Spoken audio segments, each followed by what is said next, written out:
Hey friends, welcome back. My name is Joe. This is the Joe Martino Show. And today we're going to kick off a themed series that will take us through January and maybe into early February, talking about how we think and how that affects our lives. We're going to talk about some defense mechanisms and how they seem to protect us but actually usually hurt us. And then we're going to talk about what are better ways to achieve the thing that we're trying to achieve by engaging in the defense mechanisms. Let's kick it off. This is the Joe Martino Show. You're listening to the Joe Martino Show, a podcast dealing with all things emotional, relational, and human nature. Joe is a licensed counselor in the state of Michigan, specializing in relationship therapy. He is also the author of the book, The Emotionally Secure Couple. All advice offered in this episode is offered for entertainment and educational purposes only. Enjoy the show. Hey friends, welcome back. My name is Joe, and we are kicking off 2022 for the Joe Martino Show. Took the last 2 weeks off, and it was enjoyable. I enjoyed myself, went on vacation with my family, rest, relaxed, recuperated, that type of thing. I hope that your holidays were good. I hope that you had a good Christmas or whatever holiday it is that you celebrate. I hope that it was good. I also hope that you had a good New Year. A lot of thought. I've been wondering, okay, what am I going to talk about as we move into the new year? What are the topics that we're going to focus on going to be about this year? And we ended the year, the very last episode was talking about how do we talk to our kids about school shootings, about going to school with the possibility that a school shooter could show up, and what might be the anxieties that brings to their day, and how do we navigate that with them. And then as I look to this year, I've had a couple ideas. I'm reading a book by an author that I've really liked a lot of his work in the past. I'm actually not finding this book to be up to par on everything that I've come to expect from him from his previous works. But, you know, it's a good book. It talks about ideology, how loosely we should hold on to our ideology. How good are you at rethinking the things that you believe? And I want to get into that. That's something that we're going to talk about at some point in the new year. We're going to talk about like, hey, if you're not challenging your own beliefs, you have a problem. For instance, there's a woman in our town who, I'm just going to be really transparent here. It's difficult for me to talk to her because she's constantly asking for like, well, how do you manage screen time with your kids? How do you manage screen time with your kids? And if I answer, she's like, well, I don't want to try your way because I tried it once and it didn't work. And I've brought this up before, so somebody out there who's a regular listener may be laughing at me. Matt, I'm thinking of you might be laughing at me.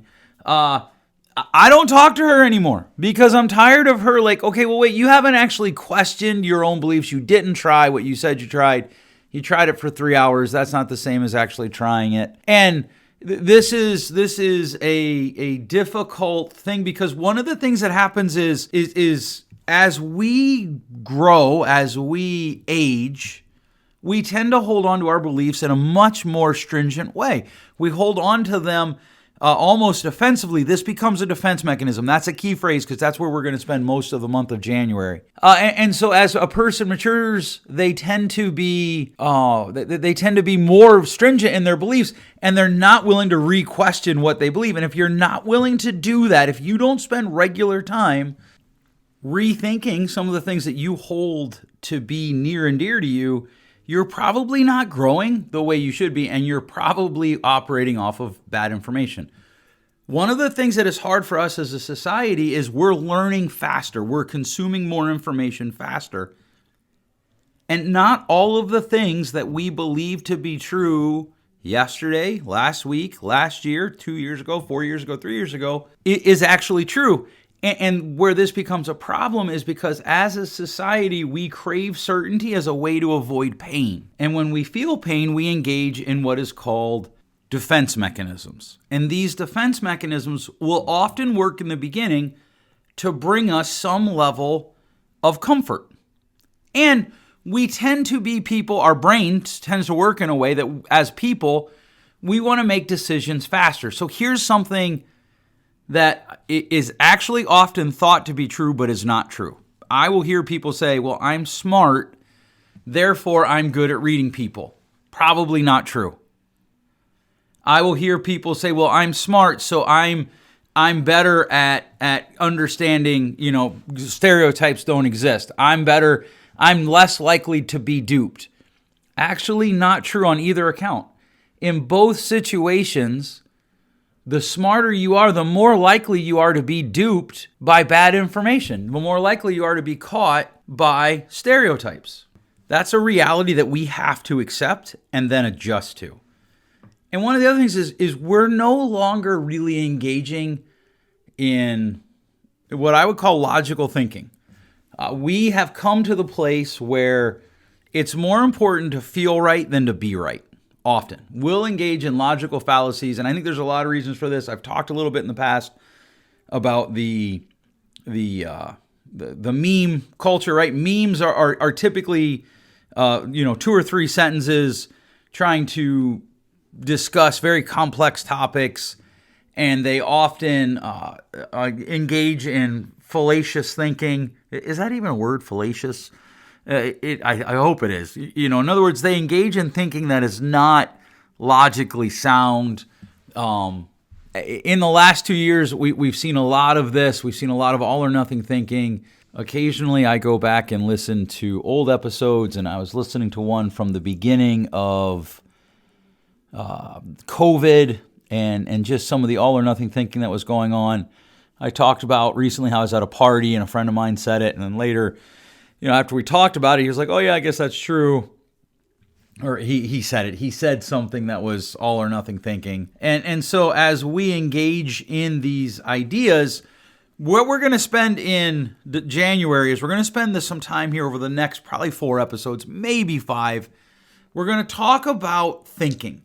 How does thinking affect our daily life? How does defense mechanisms affect our thinking? Which comes first, the defense mechanism or the thinking? And I think this is important because it can be helpful to whoever's listening that you can then move forward in addressing your own defense mechanisms. Because these defense mechanisms that we're going to be talking about over the next few weeks are ones that hurt your quality of life. Because they feel like they provide a layer of protection from pain. In reality, they almost always bring more pain.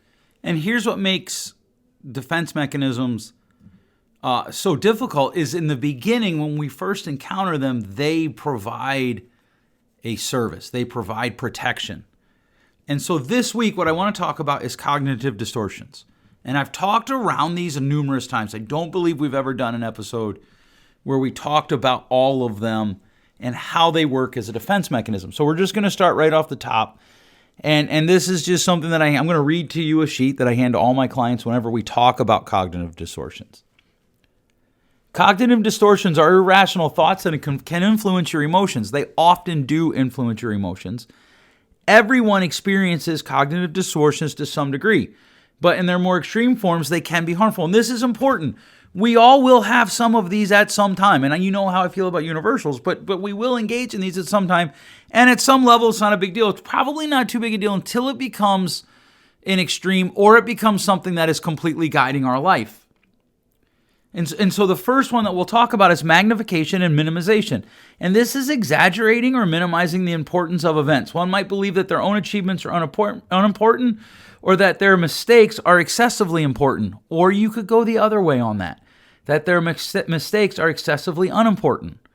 In other words, we don't stop and ask ourselves, is my mistake or is my achievement commensurate with the importance that I'm giving it? Does it match? Does my emotion match what's going on here? Does my response match what I'm going on here? For instance, I had a client one time come into my office and he was about 15 minutes late. And I always joke that we can start whatever time you get there up to 20 minutes after the hour.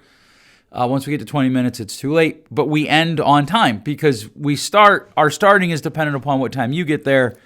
Our ending is dependent upon me following through on what I said. And most of the time we'll stop on time. He was so angry that he was almost crying. I mean, like there were tears welling up in his eyes. He was so angry.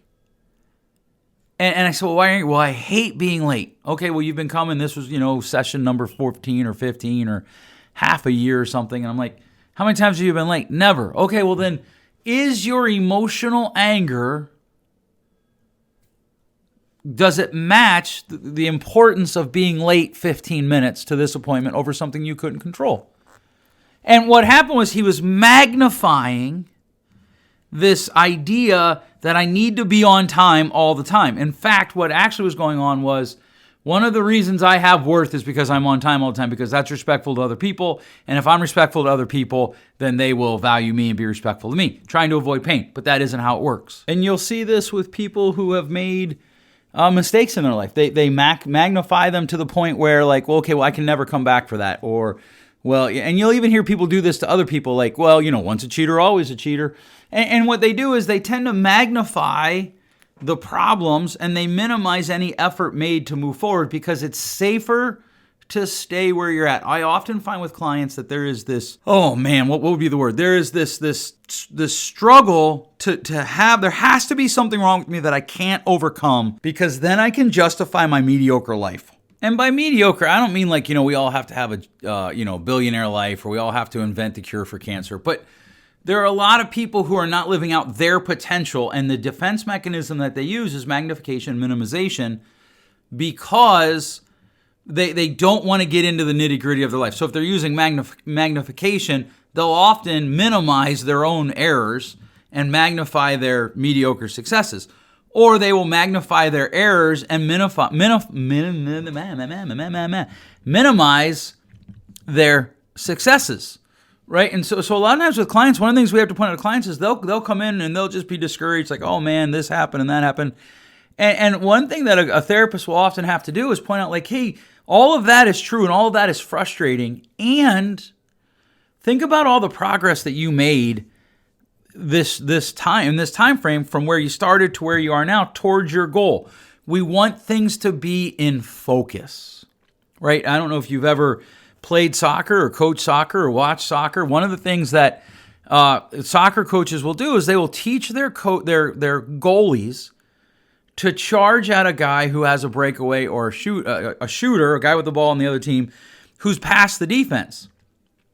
Because what it does is it creates two things. It creates in the shooter's mind a disproportionate size to the goalkeeper versus the goal so that he's now messing with the shooter's mind, and it makes him more difficult to shoot around because he's cutting down angles and making his body, it's still the same size, but in effect, it's bigger. And this is what magnification and minimization does with our lives.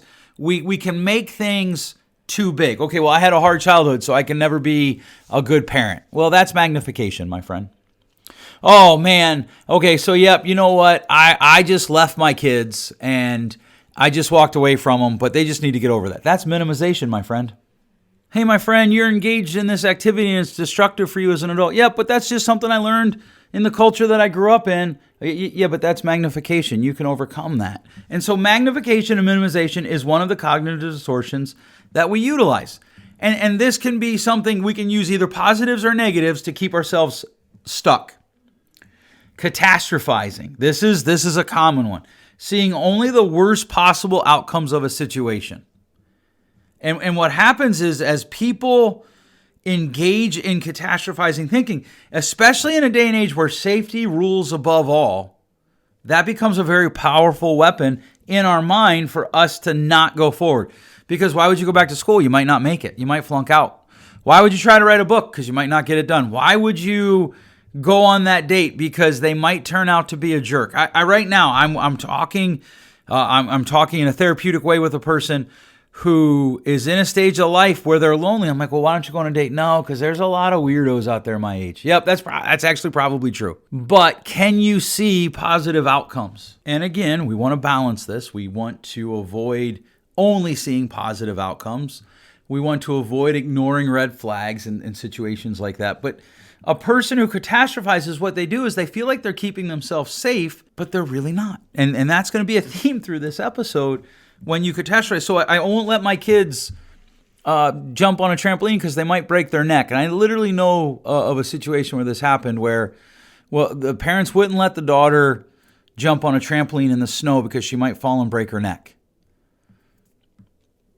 So they let her go sled riding, and she, you guessed it, broke her neck. Now, she's not paralyzed. She was able to heal with some limited mobility. But the reality is there's danger in anything that we do. And this is the hard part. We've actually, you'll hear catastrophizing a lot as reasoning for why you should do things. Well, if you don't, blah, blah, blah will happen. If you don't, blah, blah, blah will happen. And on the COVID thing, I hear both sides do this. I literally had someone say to me, well, the people that are getting vaccinated, all of them are going to be sterile within 3 years. So just to be clear, 70% of the population is going to be sterile within the next 3 years. Yes. Okay. On the other side of it, people that aren't getting vaccinated, they're going to kill us all. Kill us all. Well, wait, you're vaccinated. Yeah, but they're going to kill us all. Oh, okay, that's catastrophification. Now, we can talk about probabilities. I love to talk about probabilities, right? I've said this before. I'll say it again. I'm a good 70% guy. If I think there's a 70% chance that it'll go relatively well, I'll probably try it, depending on what the 30% failure outcome is. So the trampoline thing, I don't really jump on trampolines anymore. I'm aging. I have bad knees, and jumping on trampolines doesn't seem wise to me. It seems like it would increase the opportunity for my knees to finish. I have my neighbor. He actually had to have surgery on his knee, and it was an ordeal. And I'm not sure my insurance would cover as much of it as I would like. And I think my doctor, what do they call them? Or my orthopedic would laugh at me because he'd be like, why were you jumping up and down? Now, if you're a perfectionist, and Sarah, who has written a couple times to me about like, hey, can you talk about perfectionism? I am going to do that. It's not actually on today's list, but perfectionists, one of the things that they will often do is they will catastrophize. If this isn't perfect, the only thing that can come out of it is negative outcomes. And that's usually a bad ticket because that's not accurate. That's one of the reasons it's typically a bad ticket. All right, overgeneralization, making broad interpretations from a single or few events. I felt awkward during, so here's an illustration. I felt awkward during my job interview. I am always so awkward. Or you're carrying a bucket and you drop it. Oh, I'm just such a klutz. Or you do something socially awkward in a situation. You call somebody by the wrong name. Oh, see, I'm just terrible in social situations. And you start to engage in these troubles where you take an event, something that happens, which was true. Let's just say, like in the illustration on the sheet, the awkward job interview. Maybe the person was awkward during the job interview. But then the question becomes, okay, so what? That doesn't mean that you're awkward all the time. Or one of the places where I hear overgeneralization is in the spanking conversation. Well, I was spanked and I turned out okay. All right, cool. Maybe you did. But here's the problem. Here's why that's overgeneralization. Then all I need to do is find one person who was spanked who didn't turn out fine. And we're even. We're at zero. That's not an argument. It's a feeling. It's a statement. In fact, and we'll often do this, we'll hear people say, you got to trust your gut. And to some extent, I believe that. There are people that they just trip all my flags. And part of that is from my own trauma in my life. But at the same time, I have to be willing to question it, and I have to hold it kind of loosely, because overgeneralization will take one sliver of information and roll it out to a bunch of other slivers of information. One time, I used to post to my own personal Facebook page. I used to post status updates that were set weeks in advance. I used an app, and most of my status updates were sent weeks in advance. Since Facebook made some changes a couple years ago, and you can't do it this way anymore. You have to do a workaround. But I saw a family that was in some relational distress, and a status update went up about families in relational distress right around the same time. And the guy who made the appointment was like, hey, was that about us? I was like, no. Actually, if you look at the timestamp, it went up while I was in session with you. And you'll notice that I didn't have my phone or my computer with me when I was in session with you. But it like literally what happened was they never came to see me again. And I think in part it was because they rolled it out to, that has to be about us. No, it actually isn't. That's called an overgeneralization, a cognitive distortion. And remember, cognitive distortions, what they are, is how we think affects our lives in greater ways than we probably realize. I would actually argue how you think runs your life. And cognitive distortions are very similar to wearing glasses that don't fit your eye description or your eye prescription. Or think about this. If I came to your house right now and I was able to magically or hermetically seal orange lenses over your eyes, okay? So now your eyes are completely encased in orange-colored lenses. If you saw snow, what color would the snow be? It would still be white, but you would see it as orange. you would have a visual distortion.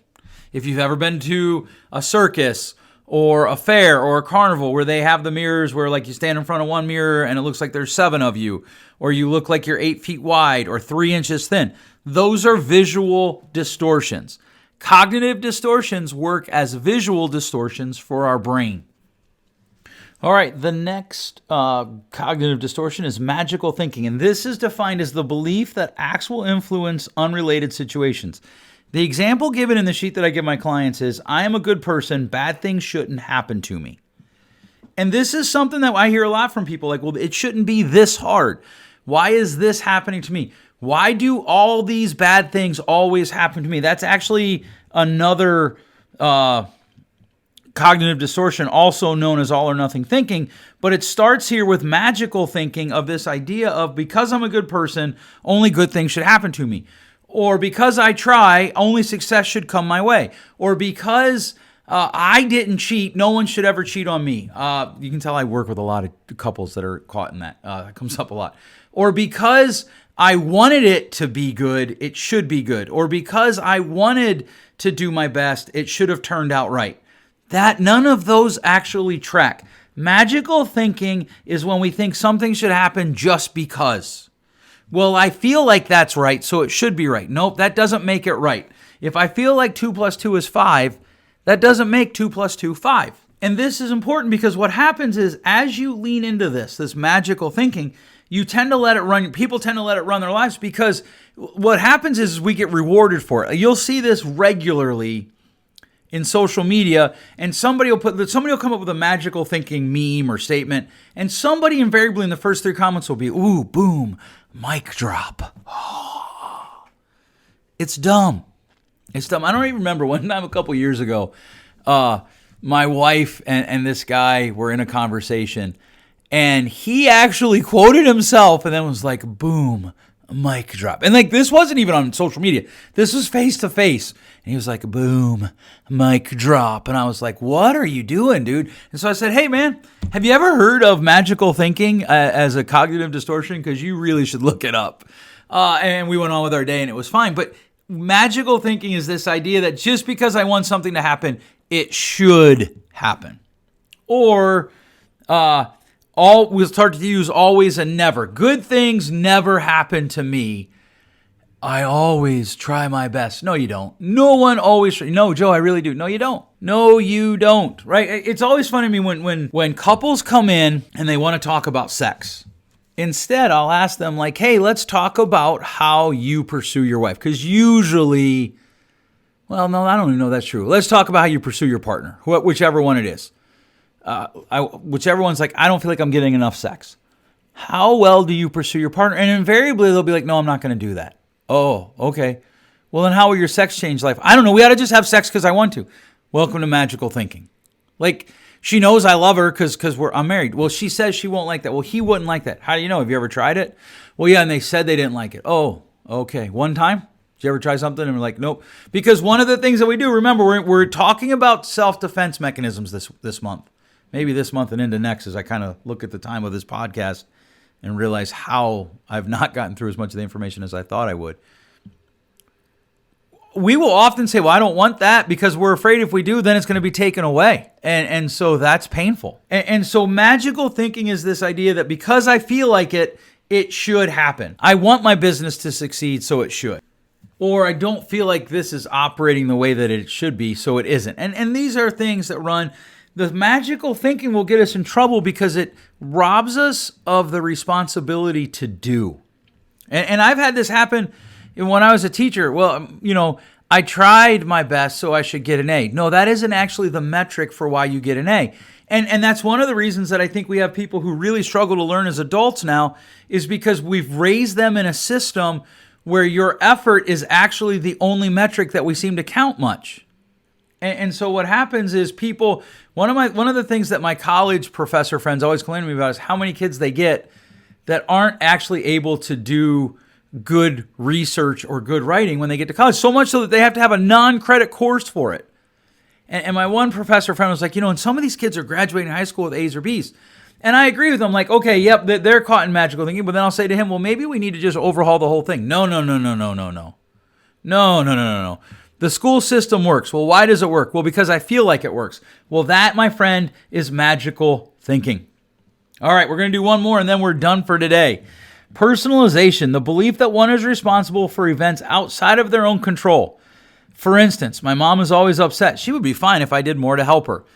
This personalization runs two ways, right? You walk into a room, people are laughing. Oh, they must be laughing about me. Somebody is not doing well, and it has to be your fault. You have to figure out how you can make them feel better. That's impossible. I talk regularly about circle square. Personalization hurts us because it robs us of the ability to realize that other people are responsible for their own position.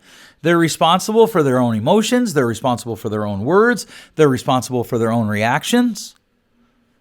And personalization will run like, oh, well, they disagreed with me, so they hate me. Or here's one where I see this a lot. I disagree with them on this topic, so they're unsafe on all these other topics, even though I agree with them. Like, that's insanity. Just absolute insanity to me. Why is that the metric? So you agree with them on all these things, but because you disagree with them on this, and you think about it, I actually read case studies about people that got divorced over who the other person voted for in politics. Now, of course, there's more to the story that I didn't get, right? Because it wasn't in the research. But all of the people in the research that were quoted said the final straw was they voted for so-and-so. And therefore, they're unsafe. That's personalization. And the thing of it is with personalization, when everything's personal, you feel safe, but you're also very lonely. And that's why it doesn't work. All right, so those are the first cognitive distortions that we're going to go over, and they are magnification and minimization, catastrophizing, overgeneralization, magical thinking, and personalization. Next week, we're going to do part 2 of this, where we're going to talk about some more cognitive distortions. I think I'll get through the whole list then. When we're done with this, we're going to talk about, okay, well, how can we be aware for these cognitive distortions? What do we do to kind of combat them, to kind of overcome them? What do we do to move forward with them? And then we're going to move into schemas, which is a very fun and interesting topic. And then we're going to end the series with, once you identify a self-defense mechanism, what are some things that you could do to maybe protect yourself, right, in a way that is healthier and actually more beneficial. If you enjoyed this, please share it with 3 of your friends. It's very important for us that we share things with people that we find important. It helps us engage in the process of being involved with things that are bigger than us. Thanks so much for listening. We'll catch you next week. Thanks for listening. If you enjoyed today's show, please share with a friend. And hey, give us that rating in your podcast store. Until next time, change possible.